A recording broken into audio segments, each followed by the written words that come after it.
usa nga nalin karon kapila sa biyahe pa para rumingin kay sila sa ilit ay panghitabos sa kalanan. Protektahin sila sa imong balaan igahong mula po sa tanan nila sa mga panglawas ihatay ko naman. Ang nalangin doon sa pagpadayon ikaw mag-uban sa mga anghel tapos sa ari-ari ni karon. Kinito na pag-inampo ginasali ni dalawa ang isang dutong anak kung pa siya naluwas. Amen. Get the revival, everybody sing.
Yung sa pagtindog mga exodus, mag-aampo ka sa ating days and offerings.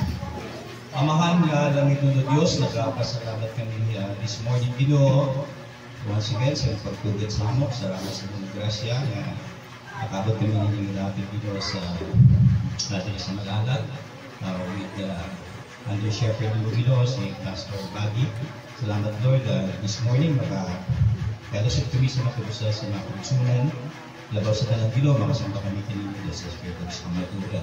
Isang pa sa ika-17th Thanksgiving anniversary sa mga church. Lord, we pray na kung ikaw mag-apangalangin,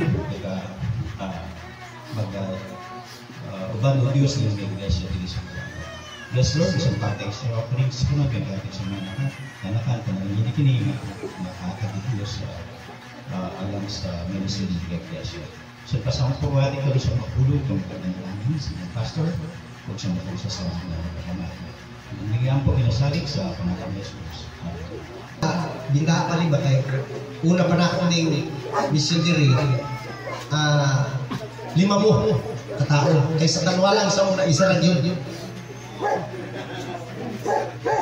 Pagalangan kay mas nindot ni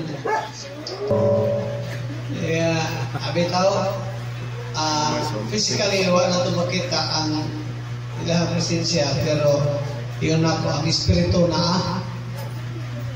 magmaling ni Apostol Paul ba dito sa Corinto Iyon niya. Isang wala ako niya yung espiritu ba ninyo? Pero ang iyon niya po dito sa 1 Corinthians 5. Disiplina na no? Kaya doon na yung membro ng kasalan. Pastor, ako sulit si mong gamay, pwede na. Kini, basa ka panigamay. Ano? Kini, mabira na ni. Ang Ginoo. 17th Thanksgiving anniversary, no? Sa pagkamisyon, o niya, second year pagka-organize. Kadang tuwing meron na pastor, no? Salamat sa Ginoo na ang atong tinguha makita ang apo o nanay apo, no? Ang atong makaisunan din sa sa ito nga subdivision? Abansilia. No? Sa din Santa Maria. Salamat mga igsoon. Kung masagli sa lagulat na misyon, ako na sa Davao. No? Kung ginitinguha sa mga ginikanan, makita sa mga apo. Apo na, no? Pastor Freddy, mo yung apo na, no? Ang yung church, may apo na? Nasa may kwan, sa Morning Star. Morning Star. Ito aning maong teksto. Book of Ephesians, chapter 1. Okay? Naglihin yung mga Bibles sa Epeso, Kapitulo 1. Trita magtanaw. May son sa Book of Ephesians, chapter 1. May son, isigutan ako karubutaga kining mga taong bulahan. Blessed people. No? Mga taong bulahan din sa iyon ni Apostle Paul sa Book of Ephesians.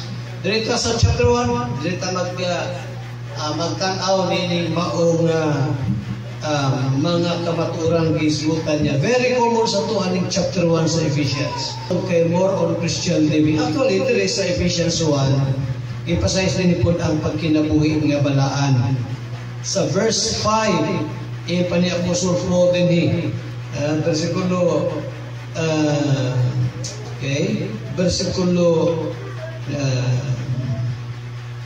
versikulo 4, Paul said, according as he had chosen us in him, we have redemption through his blood, the forgiveness of sins, according to the riches of his grace. Ako na word na according. Okay? Masa na ibig pasamutan na according, pastor? Kaya niya, ako nang i-expound. Ika-apat na pag-mention sa word na according na sa verse 9. Having made unto us the mystery of his will, according to his good pleasure. The word na according. And then verse 11, ikalimang pag-mention nining maong pulong. Verse 11, in whom also we have obtained an inheritance, being predestinated according. Kalimang na pag-mention ni Paul. Then last, sa verse 19, ingo din sa versículo 19, and what is the exceeding greatness of his power to us who believe, according to the working of his mighty power. Okay. Mga igsoon, o sa may buot pasabot, o sa may makita na ito ng mga kamaturan, dining mga versikulong atong gibasa, nga naaning word nga according. Okay? Una, ang mga taong bulahan, mga igsoon, nga nung gitawag silang bulahan, tungod sa spiritual blessings ng hatag sa Ginoo. This is the first reason nga nung na yung mga taong bulahan, because of the spiritual blessings. Unya, tarawa ang verse 2-3. Ingon din ni Apostle Paul. Blessed be the God, bulahan ang Dios o Amahan sa atong Ginoo Kristo nga nagapanalangin kanato sa mga espirituhanong panalangin. O sa'yo, makahulatan no, na ninibang kapitpos sa atong panahon kung dapit.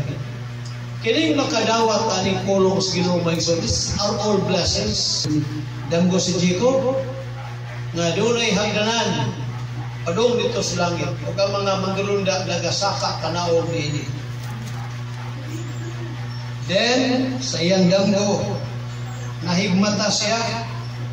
Pagmata niya, verse 16, ingon pa din no? Verse 46, and Jacob awake out of his sleep, And he said, surely the Lord is in this place. And I knew it. Pagmata niya, ingon niya, kining lapitan, lugar yun ni Siloa sa Diyos.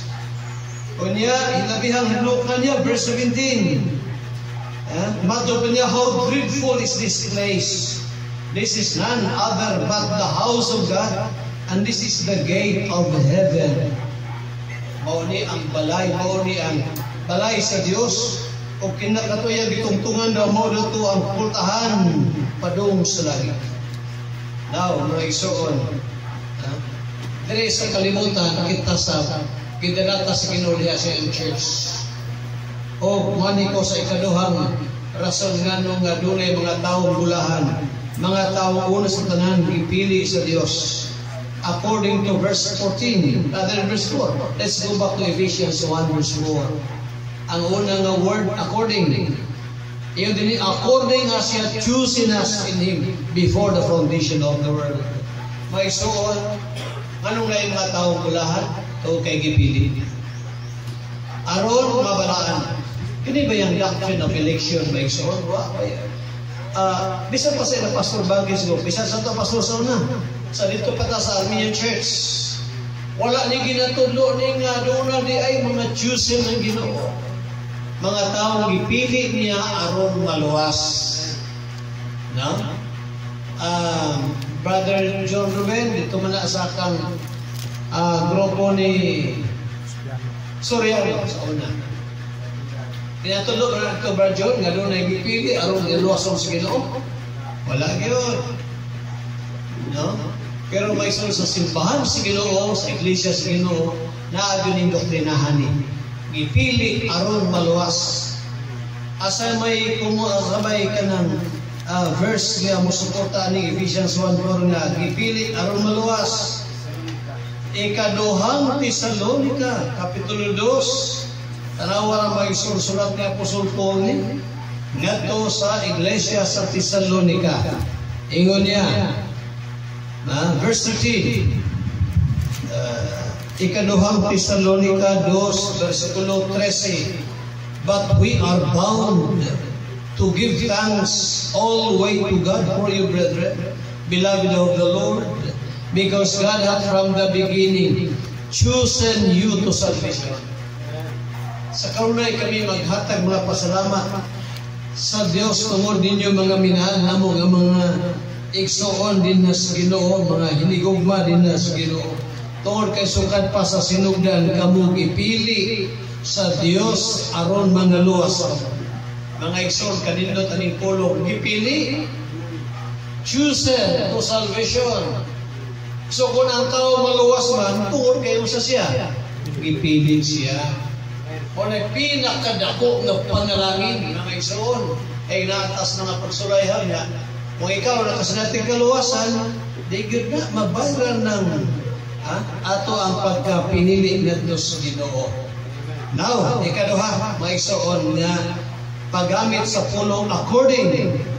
Versikulo 2, having predestinated us, let's go back to Ephesians chapter 1. Having predestinated us unto the adoption of children by Jesus Christ to Himself, according to the good pleasure of His will. Another word, according, gigamit din kung sa may makita na trust din ganihan may son, spiritual blessings. Pagka pinili, ikaduha, kining gingon ni Apostle Paul sa verse 5 na adopted. I-adapt, hindi ginanak.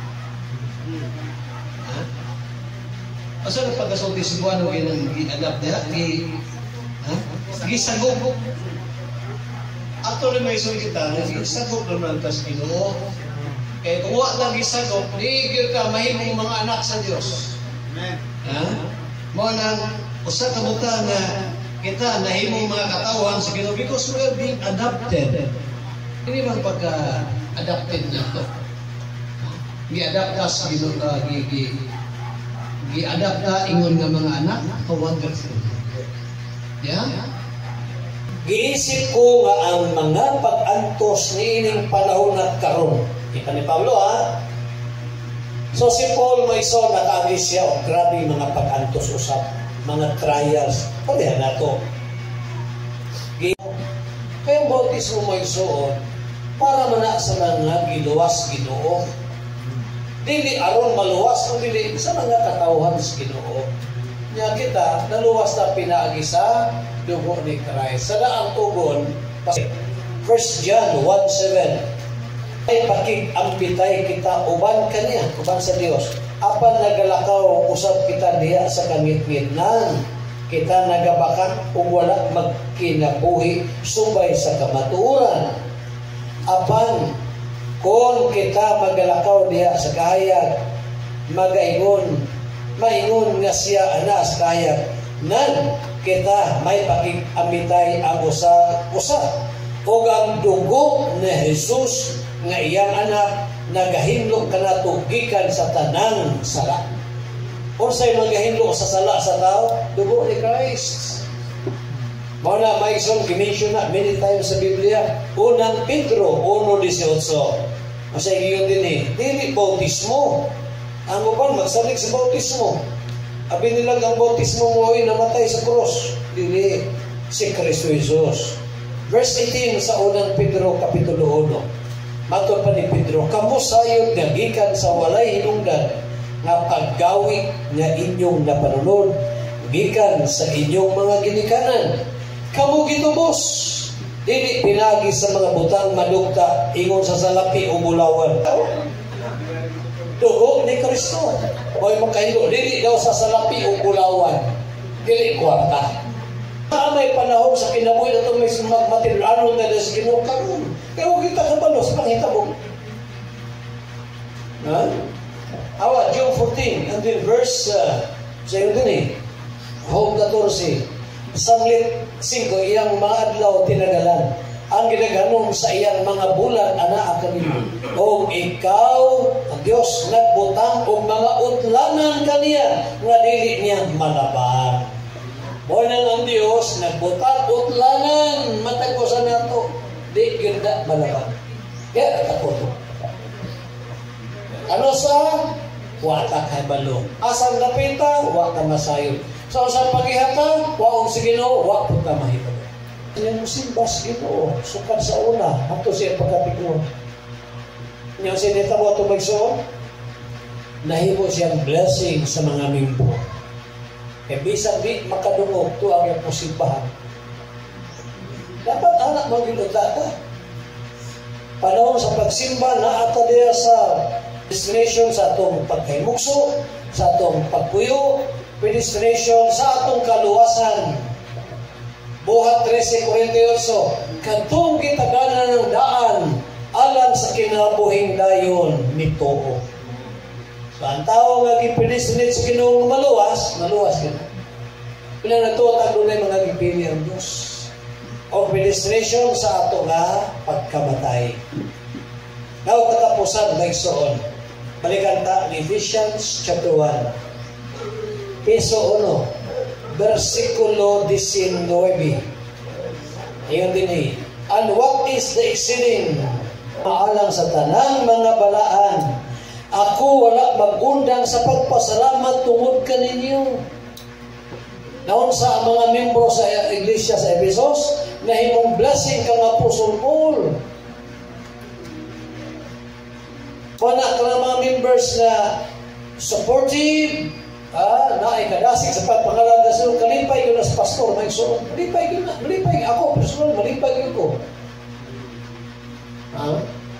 Kana bang gaguro sa grace sa Ginoo. Naon sa may mga panghitabo. Naon sa mga panghitabo, madawat ang mga panghitabo. Muna gibati ni Apostol Paul din.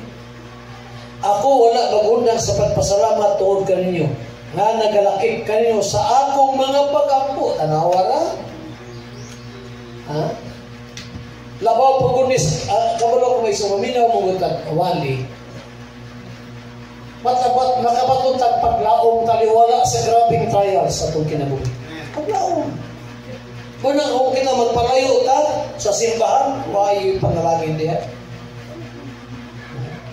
Damor tang magpadoon sa Ginoo, damor ang mga panalangin. Di lamang diya sa spiritual, bisan pa gani sa physical o sa material. Verse 19, o kung unsa ang dili masukod nga pagkadako sa iyang gahom nga diya kanato nga nagtuo. Remember na ko ning gahom ihatag sa Ginoo sa iyang kaanakan ba?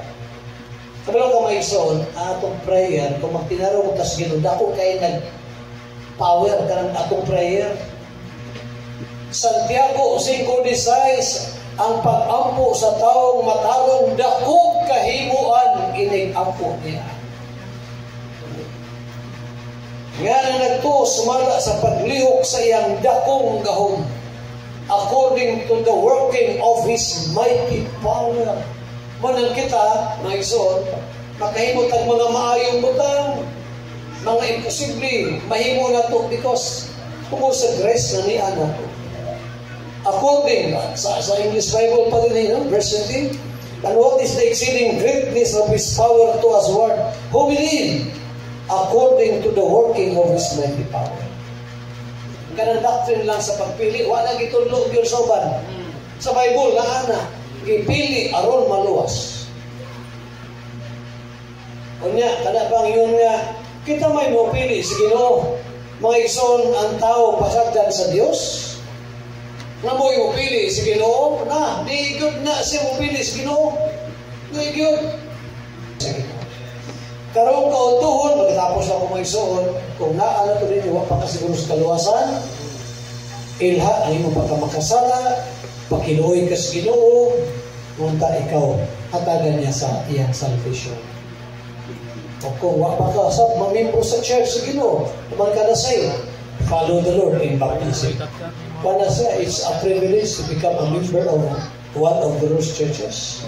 Pwede mo. O kung ikaw ang na-save na, namimpo na, then continue to serve the Lord Jesus Christ until His second coming or until the time that God will take our lives. Ganoon mga paglayan siya pulong atong hatag balik ang Pastor Lagi. Pastor Phil.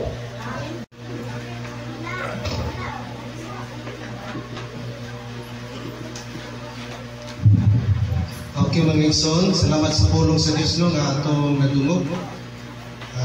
Nga gigamit ang atong pastor sa Davao. Ang yes, yung himnan. Okay, everybody, sing. All is far, salamatan ko, tungo sa manunubos, o sa biyang panalangin, nagapan sa naman ko,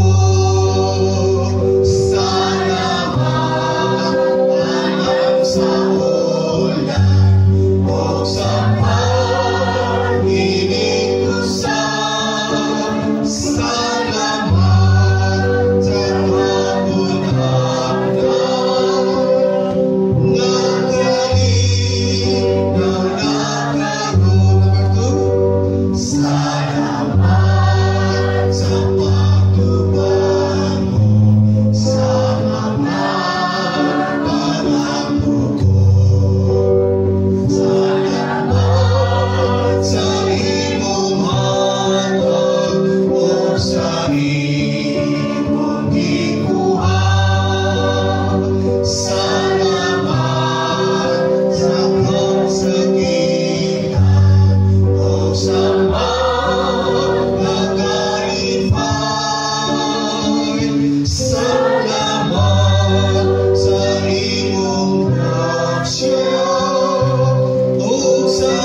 Salamat Pastor Fred. Salamat sa Diyos. Hindi nga lawan, no? Pastor, thank you sa message.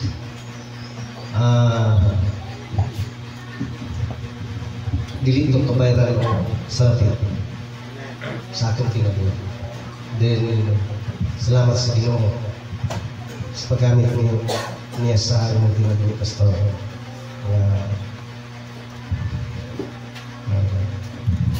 Pantala ang iyang pulong.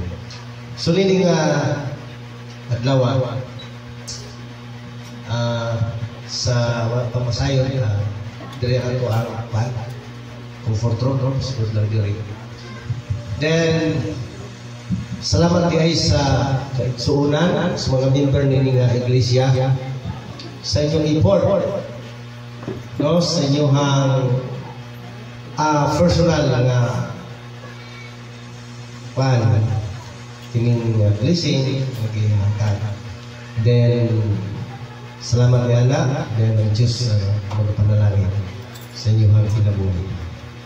O sa mga bisita, salamat Diyos sa inyong fellowship nining adlaw, no?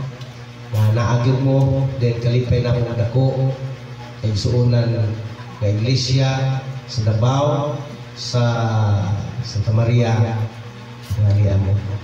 So tinuig na yun ni payo na sa Ginoo ta kita. Sige, magatindog ta mga igsoon. Mag-aabot ta. Langit noon mahigugmao na mo nga Dios among gikalipay nga karong adlaw na set kini yung day of Thanksgiving and church anniversary of this congregation. Salamat Ginoo sa mga faithful, sa mga kaigsunan din padayon mong giyaga, kabi nagyon sa imong host nga lagad, Pastor Jureto, kan siyang pamilya, congregation, nagagoon na imong pulhaton din, gani Lord, kalipay sa namok sa Davao, nga ang baong iglesia din, pamunga na, pag-start sila pulhaton din is proper Santa Maria.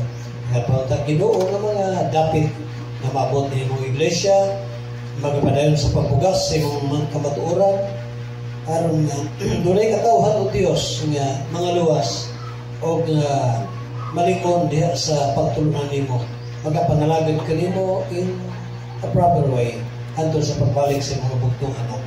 Bless Ginoo, isa pa ang pagtapos ng magkaroon mga pulong nga mong napakilawan, tigalan bugay, mga mensahe sawit, unta imo katong pugas, tanong Ginoo sa mga singkasi kung magatuog kini Ginoo, may nito ng pagpangalaga diha kanimo. Bless Ginoo mo ang fellowship, bisan pagaling ang pag-ulit na mo niya, Ginoo, balan mo kami, o damon mo sa kami, Lord, sa another day of service, o mga lawa. And then by Monday, Lord, ang nasod maghimog national and local election, we pray, Father God, na Ginoo mahimong hapsay ang tanan na mahal. Bless Ginoo, kami tanan,